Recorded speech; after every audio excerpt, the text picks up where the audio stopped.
السلام علیکم ورحمۃ اللہ وبرکاتہ۔ ان الحمد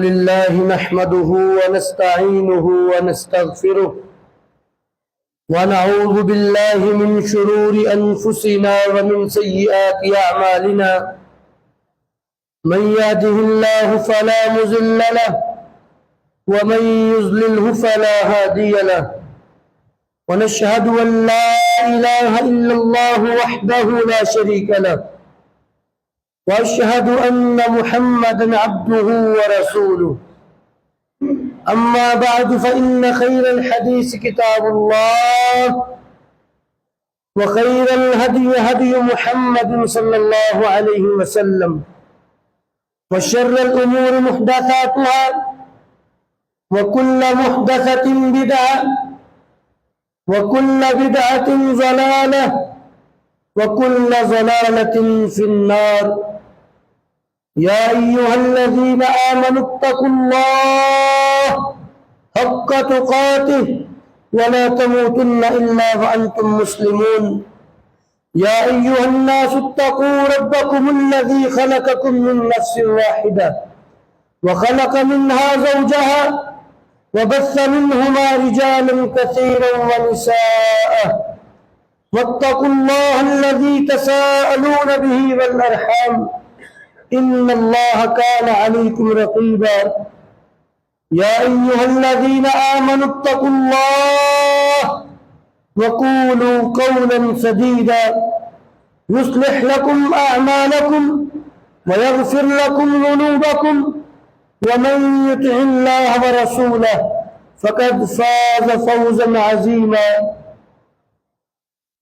اللهم صل على محمد وعلى آل محمد كما صليت على إبراهيم وعلى آل إبراهيم إنك حميد مجيد اللهم بارك على محمد وعلى آل محمد كما باركت على إبراهيم وعلى آل إبراهيم إنك حميد مجيد أعوذ بالله من الشيطان الرجيم بسم الله الرحمن الرحيم ولا يحسبن الذين يبخلون بما آتاهم الله من فضله هو خيرا لهم بل هو شر لهم سيطوقون ما بخلوا به يوم القيامة ولله ميراث السماوات والأرض والله بما تعملون خبير۔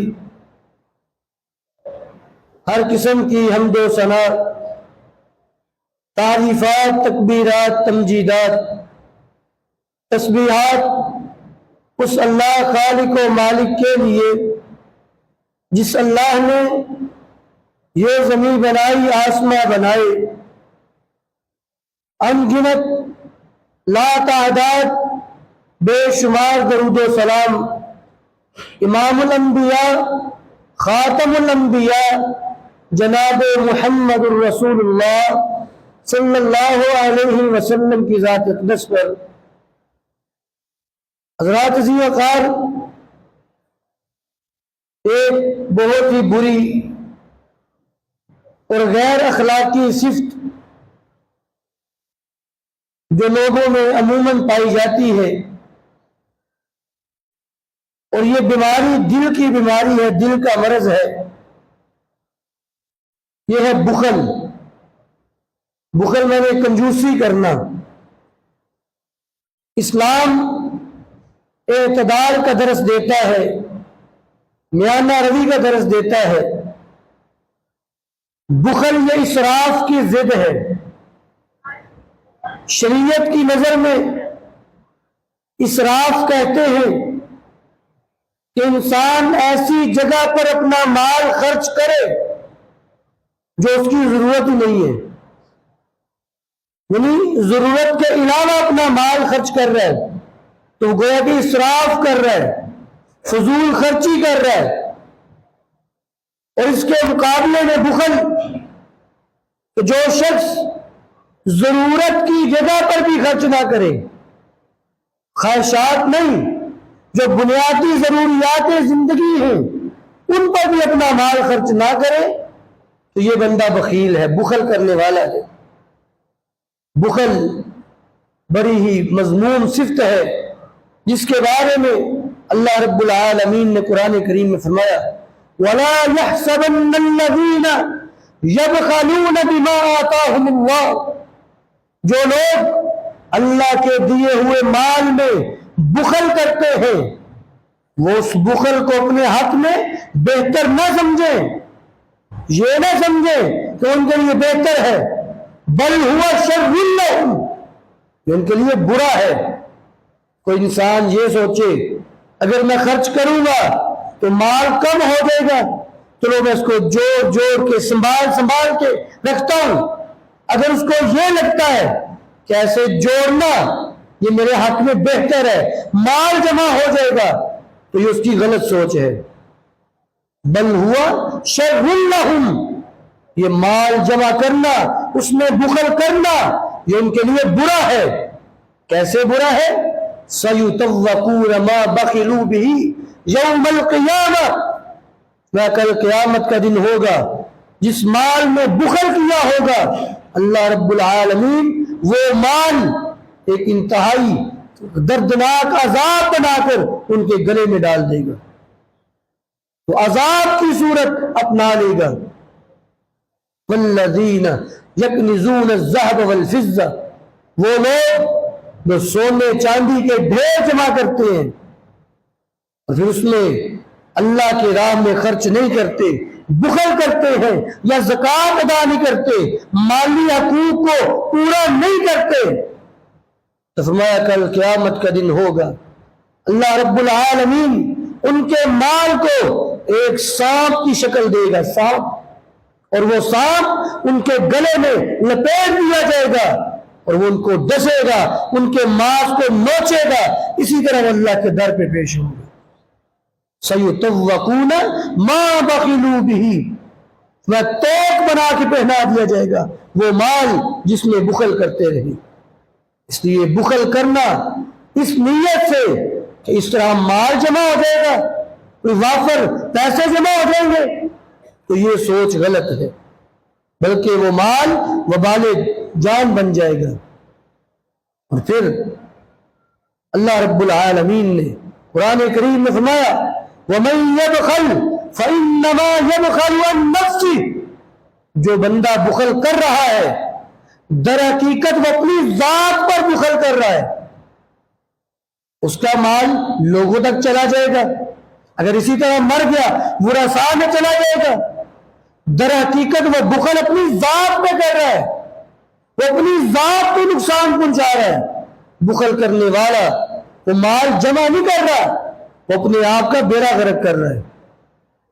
اس لیے بخل سے بچیں، اسراف سے بھی بچیں، میانہ روی کو اپنائیں، نہ ہی حد سے زیادہ خرچ کرتے جاؤ اور نہ ہی بالکل روک کے بیٹھ جاؤ، بلکہ میانہ روی کو اپنائیں، اور اسی بات کا شریعت نے حکم دیا ہے۔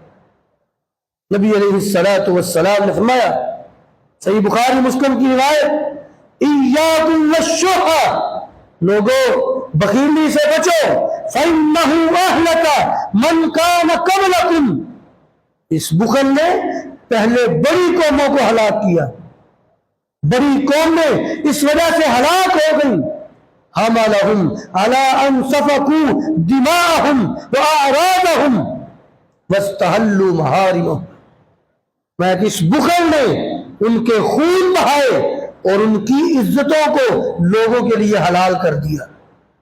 اس کا مطلب کیا ہے؟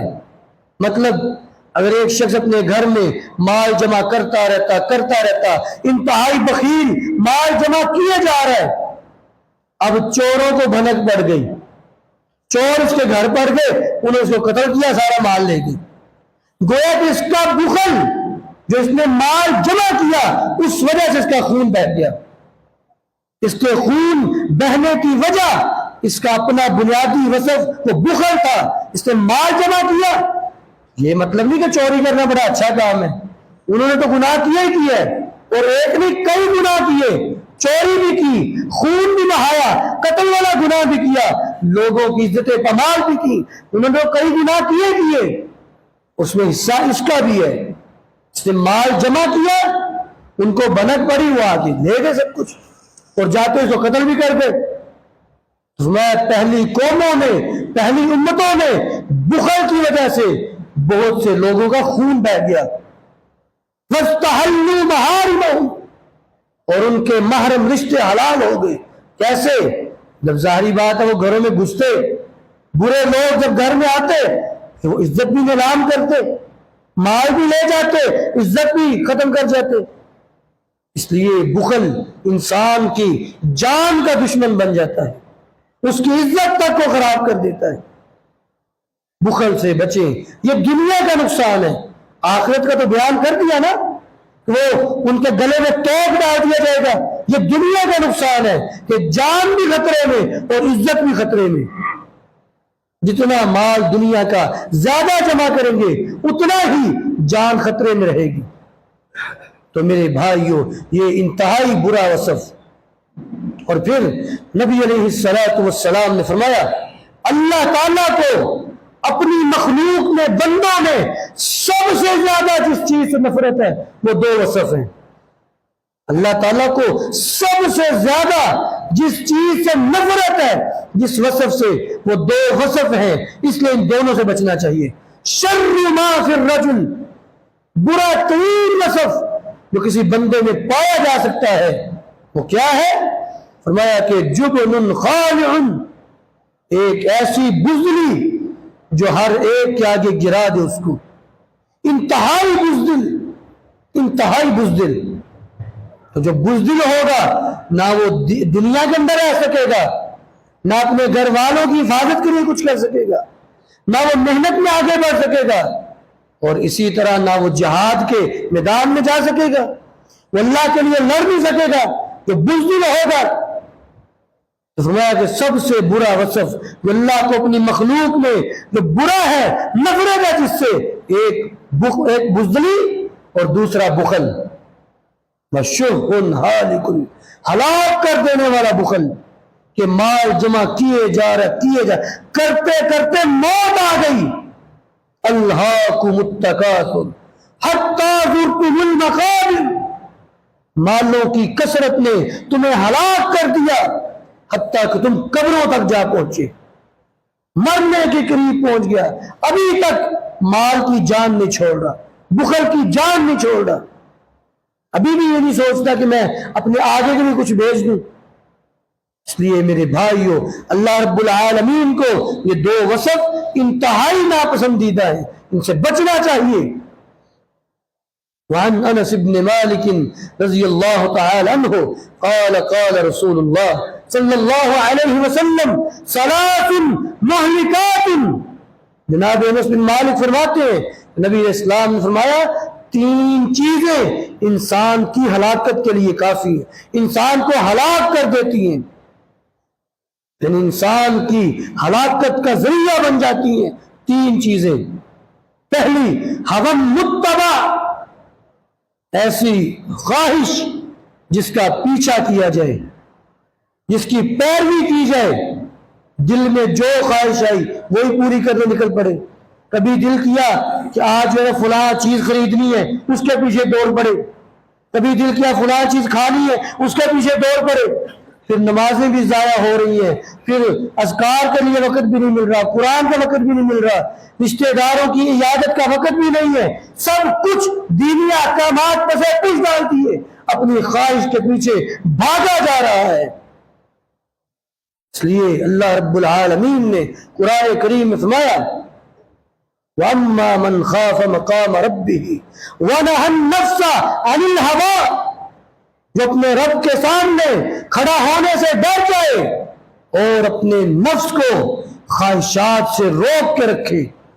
جو بندہ اپنے نفس کو عادی بنا لے خواہشات کا، اس کے پیچھے بھاگتا جائے، تو یہ اس کا وصف اس کو ہلاک کر دے گا۔ اللہ کے ہاں اس کی تباہی لکھ دی جاتی ہے، جو اپنی خواہشات کے پیچھے مارا مارا پھرے۔ اس لیے میرے بھائیوں، فرمایا کہ ایک روایت مجھے یاد آئی، ابھی ذہن میں آئی، نبی علیہ السلام نے فرمایا کل قیامت کا دن ہوگا، میدان محشر کے اندر 4 مرتبہ اللہ تعالیٰ کا دیدار ہوگا. جنت میں ہر ہفتے ایک اسپیشل بازار لگے گا, اس میں اللہ کا دیدار ہوگا اور روزانہ بھی دیدار ہوگا. اور اس میں نبی علیہ السلام نے فرمایا کہ تم اللہ رب العالمین کو ایسے دیکھو گے, کوئی رش نہیں ہوگا, کوئی تکلیف نہیں ہوگی, جیسے تم سورج کو دیکھتے ہو, چاند کو دیکھتے ہو. کوئی رش لگ جاتا ہے؟ اب دنیا میں اربوں لوگ ہیں, کروڑوں نہیں اربوں لوگ ہیں, اب سارے سورج کو دیکھے تو کیا رش لگ جائے گا؟ نہیں, ہر بندہ اپنی جگہ پہ کھڑا ہو کے دیکھ سکتا ہے. اور اسی حدیث کے آخر میں آپ نے فرمایا اگر تم میں سے کوئی بندہ یہ طاقت رکھتا ہے کہ وہ کبھی زندگی میں فجر اور عصر کو قضا نہ کرے تو وہ ایسا کرے, یہ 2 نمازوں کی حفاظت اللہ کے دیدار تک پہنچا دے گی.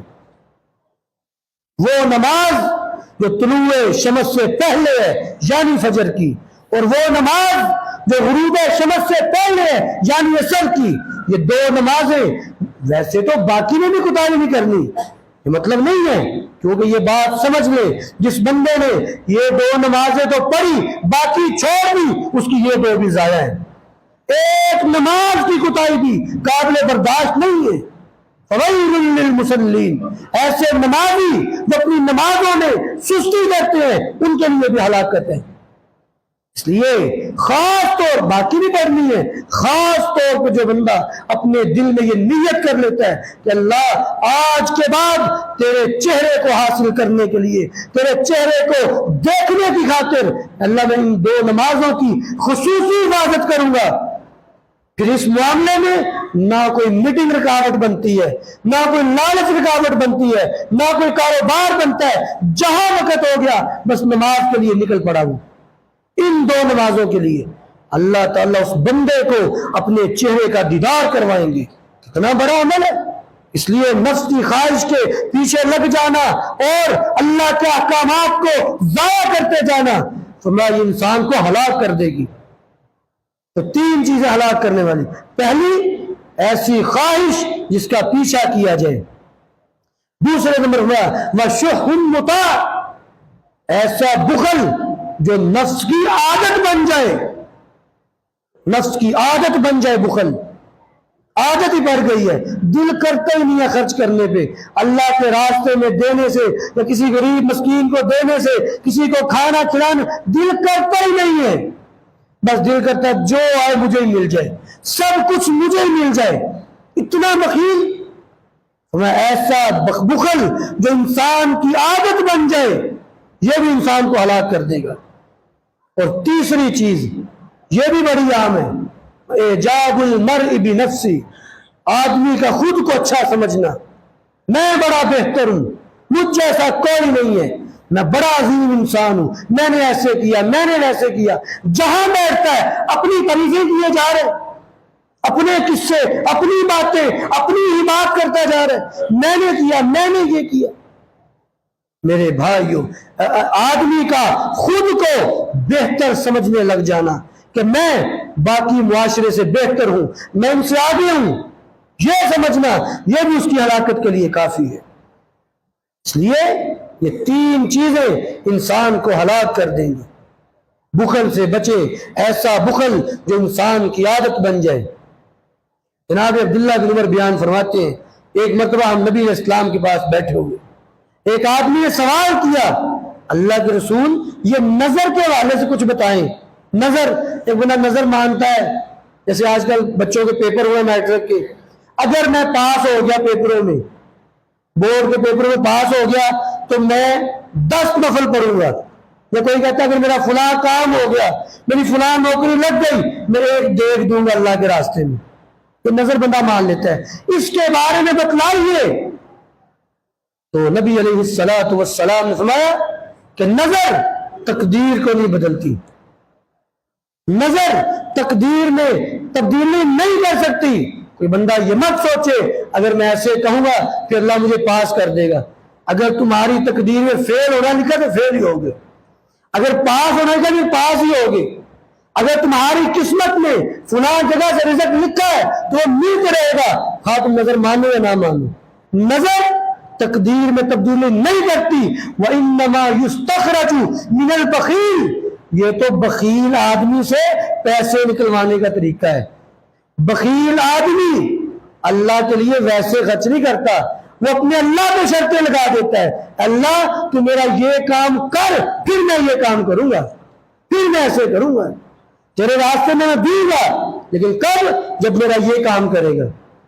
تو کیا اللہ مجبور ہو جائے گا اس کا کام کرنے پہ کہ چلو دے گا آ رہی ہے ٹھیک ہے اس کا کام کر دے؟ نہیں، وہ بڑا بے نیاز ہے. یہ تو بخیل آدمی سے مال نکلوایا جا رہا ہے، وگرنہ نظر ماننے سے تقدیر میں کوئی تبدیلی نہیں واقع ہوگی، جو لکھا وہی ہو کر رہے گا. تو یہ بخیل آدمی شرطیں لگاتا ہے، میرا یہ کام کرو پھر میں ایسے کروں گا. ایک دن نبی علیہ السلام مسجد میں تشریف لائے اور آپ نے ایک مثال دے کے بات سمجھائی. میں مثل المنفق والبخیل میں کہ کمثل رجلین علیہما جبتان، خرچ کرنے والا اور بخیل ان کی مثال ایسے ہے جیسے کسی دو بندے ہیں اور انہوں نے لوہے کا لباس پہنا ہوا ہے، جنگی لباس لوہے کا. اب جو خرچ کرنے والا ہے اس کی کڑیاں کھلتی جا رہی ہیں، اس کے ہاتھ کشادہ ہوتے جا رہے ہیں، اور جو بخیل ہے وہ اس کی کڑیاں مزید تنگ ہو رہی ہیں، گویا کہ اس کے ہاتھ بندھے ہوئے ہیں اور وہ گردن کی طرف جا رہے ہیں، وہ مزید تنگ ہوتا جا رہا ہے. ایک روایت میں اور بھی اس کا اشارہ ملتا ہے. اللہ رب العالمین فرماتے ہیں کہ لوگوں مجھ سے مانگو، میرے ہاتھ کھلے ہوئے ہیں اور میں دن رات خرچ کرنے والا ہوں. آپ سوئے ہوئے ہیں، رات ہے آپ کے لیے، اور کتنی اور جگہ میں مخلوقات کھا رہی ہیں. اللہ دن کو بھی خرچ کر رہا ہے، رات کو بھی خرچ کر رہا ہے. ایسا نہیں ہے کہ رات کو لوگ سوئے ہیں اللہ کسی پہ خرچ نہیں کر رہا. نہیں، آپ سوئے ہوئے ہیں، سمندروں میں مخلوقات ہیں، ہواؤں میں مخلوقات ہیں، آسمان پہ، زمین کے اندر. تو میرے بھائیوں، اللہ رب العالمین فرماتے ہیں میرے ہاتھ کھلے ہوئے ہیں اور میں دن رات خرچ کرنے والا ہوں. اس کا مطلب کیا ہوا کہ جو خرچ کرنے والا ہے اس کے ہاتھ کشادہ ہے، کھلے ہوئے ہیں، اور جو بخیل ہو، بخل کرنے والا، اس کے ہاتھ تنگ ہو جاتے ہیں. تو نبی علیہ السلام نے مثال دے کے بات سمجھائی.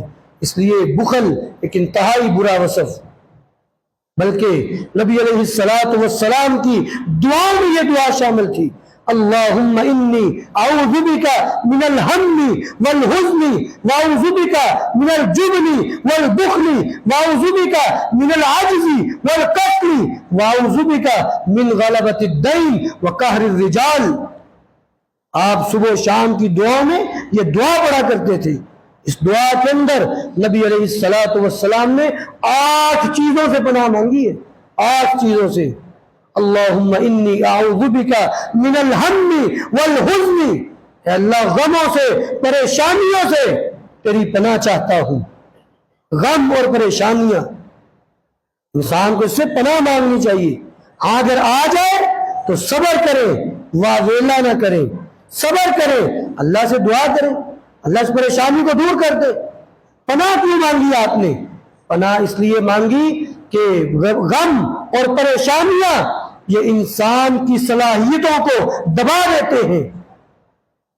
آپ ایک مثال سمجھ لیں، ایک بندہ کوئی کام کر رہا ہے، کوئی استاد ہے پڑھا رہا ہے، اس کو کوئی پریشانی آ جائے، اس کو سمجھ نہیں آتی میں آگے کیا بولنا ہے، تو پریشانی کی طرف اس کے خیالات چلے جاتے ہیں، اس کا ذہن منتشر ہو جاتا ہے. گویا کہ یہ پریشانیاں، یہ غم انسان کی صلاحیتوں کو دفن کر دیتے ہیں، دبا دیتے ہیں. اس لیے آپ اس سے پناہ مانگتے تھے.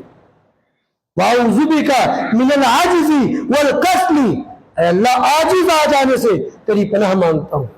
انسان کسی کام سے عاجز آ جائے، کوئی دنیاوی کام ہو یا دینی کام ہو، مثلا کوئی ایسی بیماری آ گئی کہ نماز نہیں پڑھی جا رہی، عاجز آ گیا، جسم نہیں ہل رہا، کوئی ایسی پریشانی آ گئی کہ سمجھ نہیں آ رہی اس کا حل کیا ہے، کسی کام میں عاجز آ جائے، اس سے آپ نے پناہ مانگی.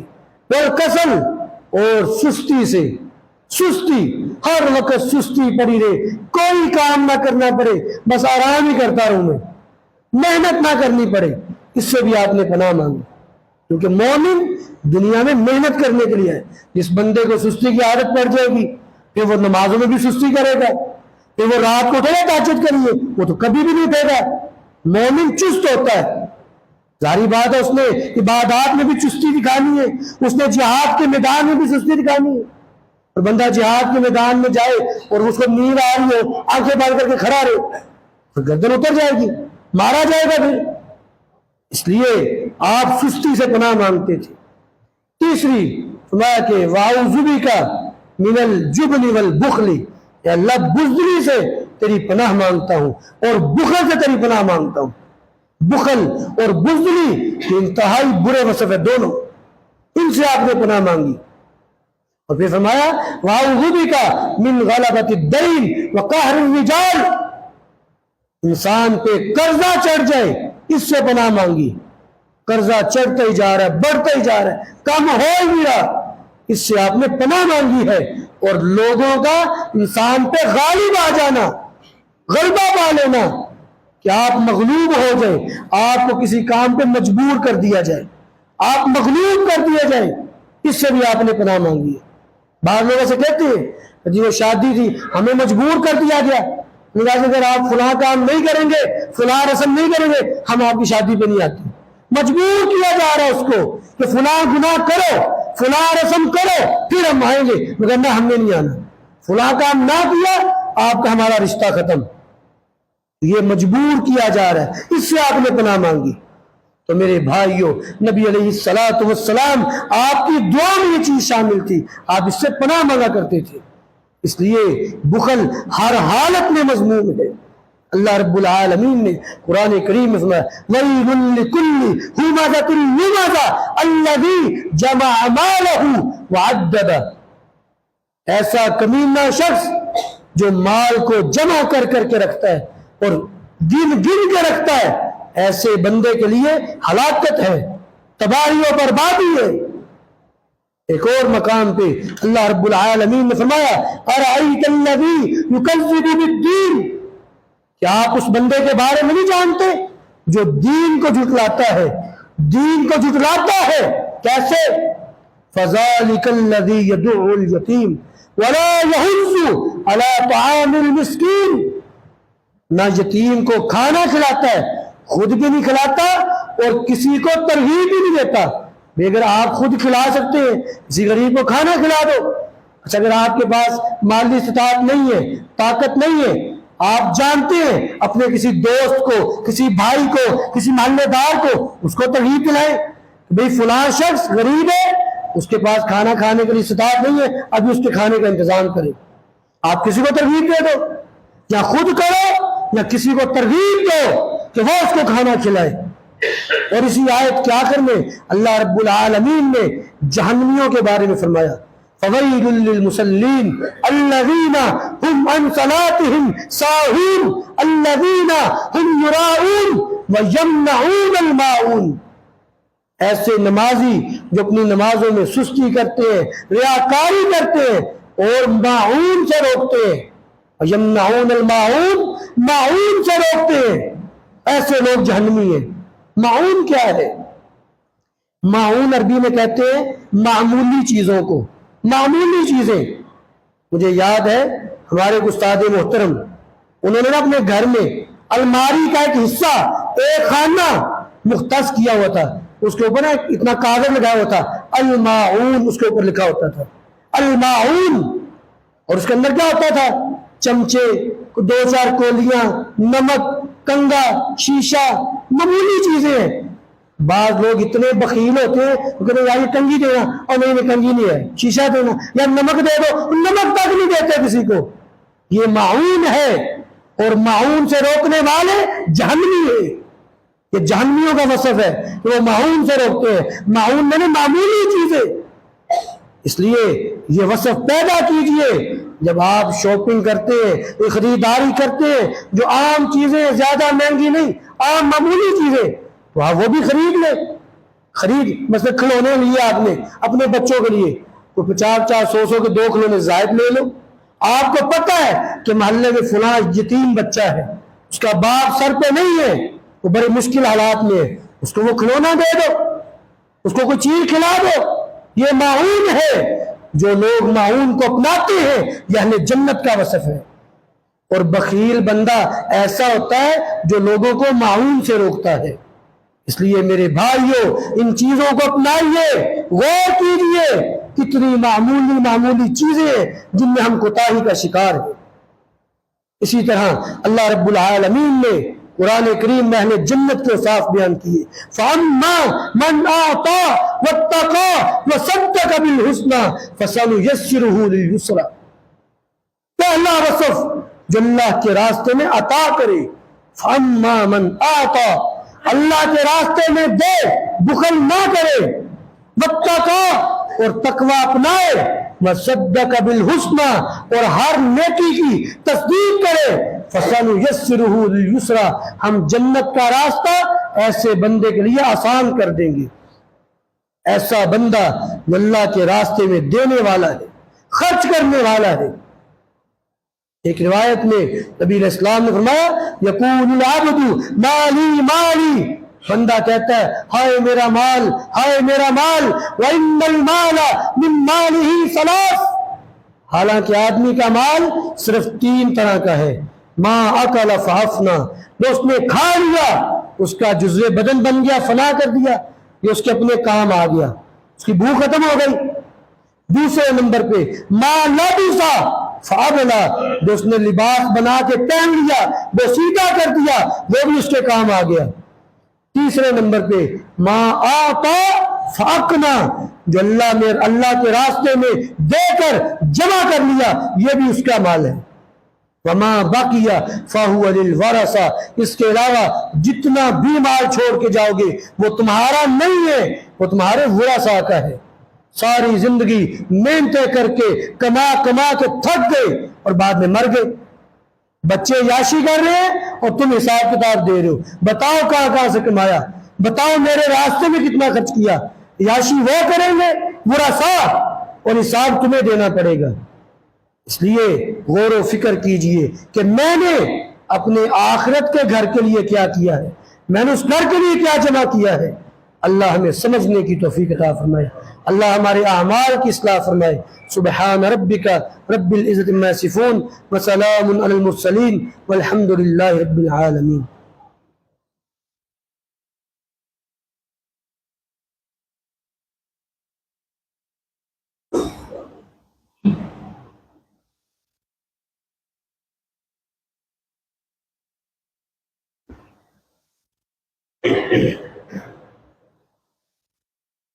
ان الحمد للہ نحمده ونستعینه ونستغفره ونعوذ باللہ من شرور انفسنا ومن سیئات اعمالنا، من يهده الله فلا مضل له ومن يضلل فلا هادي له، ونشهد ان لا اله الا الله وحده لا شريك له ونشهد ان محمدا عبده ورسوله۔ پہلے خطبے میں بخل کے حوالے سے بات ہوئی۔ اللہ رب العالمین نے 29واں سپارہ سورہ قلم، اس کے اندر ایک واقعہ بیان کیا ہے 3 بھائیوں کا، کہ 3 بھائی جن کا باپ اللہ کے راستے میں بڑا خرچ کیا کرتا تھا، اللہ نے اس کے باپ کو بڑی ترقی دے رکھی تھی، بڑا وافر مال تھا اس کے پاس، باپ دنیا سے چلا گیا۔ بچوں نے سوچا کہ دیکھو ہمارا باپ اس جتنا مال حاصل ہوتا تھا اس میں سے کچھ اللہ کے راستے میں دے دیتا تھا، اگر وہ مال بھی ہم بیچ دیں تو زیادہ پیسے آ جائیں گے۔ مثال کے طور پر اگر 100 من پھل ہوتا ہے تو ہمارا باپ تیسرا حصہ اللہ کے راستے میں دے دیتا تھا اور باقی 66 من وہ رکھتا تھا۔ اگر ہم 100 کا 100 من رکھ لیں، اس کو بیچیں تو زیادہ پیسے آئیں گے، زیادہ مال آئے گا۔ یہ بخل ہے۔ اللہ رب العالمین نے فرمایا اِنَّا بَلَوْنَاهُمْ كَمَا بَلَوْنَا أَصْحَابَ الْجَنَّةِ إِذْ أَقْسَمُوا لَيَصْرِمُنَّهَا مُصْبِحِينَ وَلَا يَسْتَثْنُونَ فَطَافَ عَلَيْهَا طَائِفٌ مِّن رَّبِّكَ وَهُمْ نَائِمُونَ فَأَصْبَحَتْ كَالصَّرِيمِ۔ ان تینوں بھائیوں نے قسمیں اٹھائیں، ہم صبح صبح جائیں گے، سارا باغ کا پھل اکٹھا کریں گے اور صبح صبح لے آئیں گے تاکہ کوئی فقیر نہ آ جائے، کوئی مانگنے والا نہ آ جائے، اس کو نہ دینا پڑ جائے۔ ہم نے رات کو ایک آندھی بھیجی، فَأَصْبَحَتْ كَالصَّرِيمِ، اس باغ کو جڑ سے اکھاڑ کے رکھ دیا، سارا باغ اللہ نے فنا کر دیا۔ بخل انسان کے مال کو جمع نہیں کرتا، الٹا ضائع کر دیتا ہے، جو پہلے ہوتا ہے وہ بھی اجڑ جاتا ہے۔ اس لیے اس برے وصف سے بچنا چاہیے، خود بھی بچے بلکہ اپنے بچوں کو سمجھایا کرے، تلقین کیا کرے کہ بیٹا اللہ کے راستے میں خرچ کرنا یہ بہت بڑا عمل ہے، تاکہ آپ کے بعد ان کو اس بات کی عادت رہے، وہ بھی اس معاملے میں خرچ کرتے رہا کرے اور بخل سے بچ کے رہے۔ اللہ ہماری اصلاح